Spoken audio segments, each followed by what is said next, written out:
going on right now. We're in the middle of planning all sorts of lines to the point of losing track of them to a certain extent.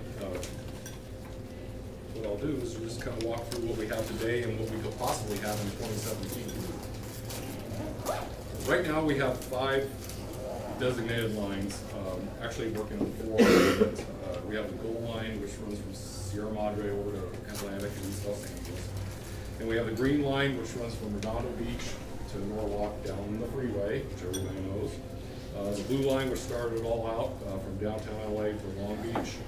And we have the red/purple line, which all used to be a red line at one time until we figured out that we needed to name Wilshire Western Branch the purple line,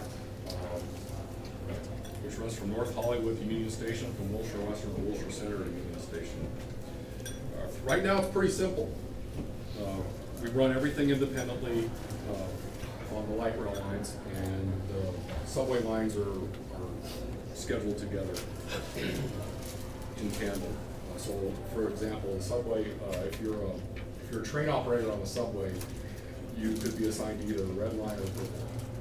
And in fact, we rotate people all day long.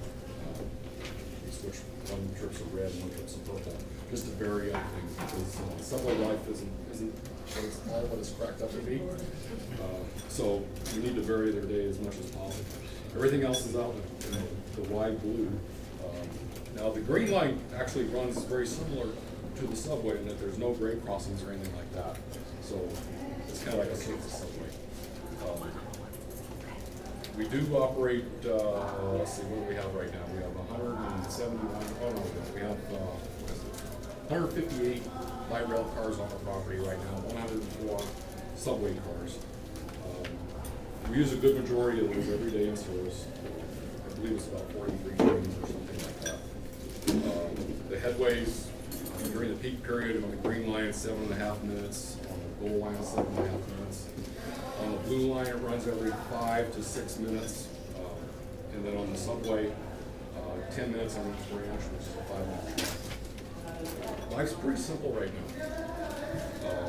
We have the Exposition Line, which is being constructed, as everybody I'm sure knows, out the south end of downtown into the west out of Culver City, which will bring another, how many stations? 1, 2, 3, 4, 5, 6, 7, 8 or 9 stations, something like that, 9 or 10 stations on board.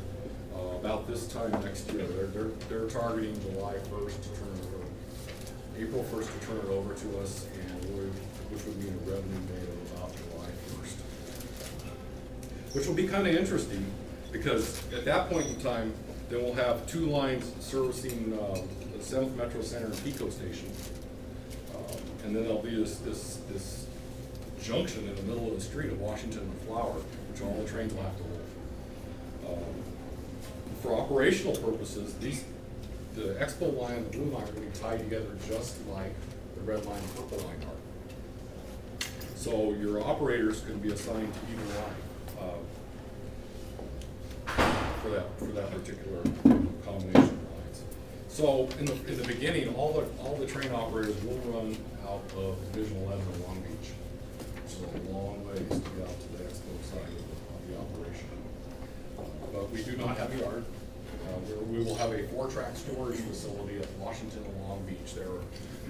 You're over at Washington Station. If you look north across Washington Boulevard, you see this small little property with a fence around it. That's going to be a 4-track storage facility for 3-car trains. So we'll be able to put 12 cars with 4 trains in there every night, so that we don't have to bring everything all the way home. However, the original scope of the project for that location also included a car wash and an inspection facility kind of type thing, so we could actually do some work on them right there. That was eliminated in a round of negotiations, we'll say, and so there's none of the support is there, so all the trains will have to cycle down through Long Beach at least once a day. So in my role, that's going to be a nightmare.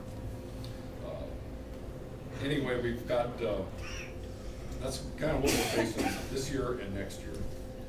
Then we're going to be on a respite for a few years while we're building all these things. And, you know, it really is kind of something. We've got, right now in the planning process, we're in the subway to Westwood, maybe not to the sea, maybe to Westwood. We're also in Expo 2 planning right now.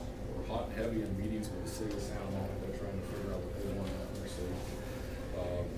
We have Crenshaw going from Exposition and Crenshaw down to the Green Line just west of Aviation Station. So what else we got? Of course, Foothill is, from what I understand, they're going to break ground in June or something like that. Or is that right? Well, in theory, hopefully the construction contract will come through and they'll move ahead. Yeah, yeah. But they're targeting a 2014 startup date for that one now. Out to Azusa Citrus. And then we're also working with the South Bay and an extension of the Green Line from Redondo Beach down into Torrance. Lots of stuff on the plate right now. And then, oh my goodness gracious, one of my favorite projects, the regional connector, which would tie all this stuff together, which actually makes it kind of fun at that point. So rather than boring old scheduling here, where everything's kind of separate, everything kind of runs on its own, yeah, boring. If we move forward to 2017, let's see what we've built.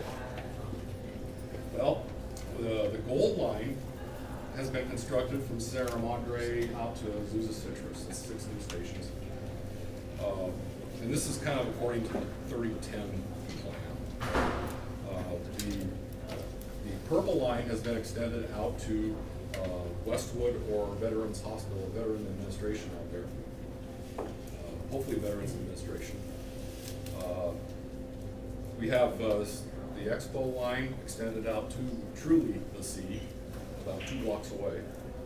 The Crenshaw Line would run from Crenshaw and Exposition down to the Green Line and then tie in with the Green Line at just west of Aviation Station. Right now, the current thought is that that line will continue, those trains will continue all the way down to Redondo Beach Station.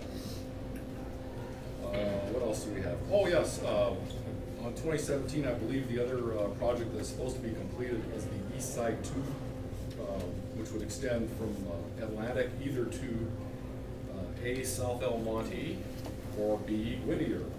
One of the two. Nothing's been decided yet. May the best route win. We'll see what happens with that. Likewise, on the table at that time, still not ready, and also we have a regional connector to tie all together, which is what I'm going to talk about. Also, very possibly on the table at that time, we'll have the Foothill 2 extension from Azusa Citrus out to Claremont, even though it's not called for in the 3010. Things seem to be pretty persistent out there, so I'm just kind of thinking we may have to work on that at some point in time here. Likewise, what Bart was referring to earlier is the 405 trip through the mountains. I think over the mountains is probably not even a reasonable solution, as everybody kind of alluded to earlier. The South Bay, from Redondo Beach down to Torrance, is still not quite ready. I think that was supposed to be for 2018. And then LAX, the stub operation into LAX would be getting close to operating also. So, gosh, that's a lot of stuff. But what happens when the regional connector's built is really a big deal. The lines as we know them now just won't be the same. They won't be the same. Instead of the Gold Line coming in and almost getting to downtown, or the Santa Monica and Long Beach Line is getting to the Metro Center, but not really the rest of downtown, if you will. There's a lot more downtown than just Metro Center. We have this new bridge route that would run from approximately First and Alameda over to Metro Center via 2nd Street and via Flower in rough terms. It would just kind of square off, so it would open up a nice section of other locations in downtown Los Angeles to get to. And likewise, what it allows us to do is it will allow us to tie 4 light rail lines, 4 light rail branches together to make 2 lines.